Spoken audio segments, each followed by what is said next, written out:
How did you protect your scooter before? So I had a tarp, and I always used it to cover the motorcycle in the summer, in the winter, and yeah, that wasn't ideal for me, and it was always pretty of a hassle. What was the biggest problem back then?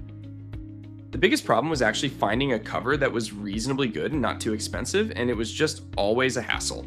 A total hassle, and it took a long time to get the cover over the motorcycle and also to take it off again.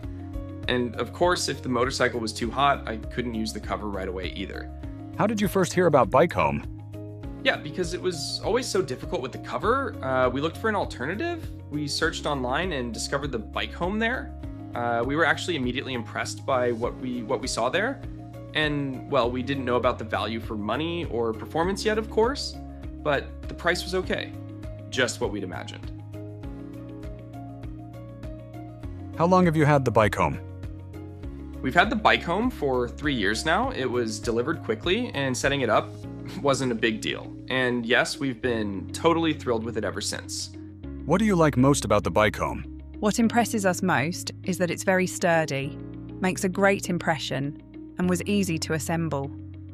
It's really a piece of cake. Flip it up, ride out, flip it down, ride in. That's it.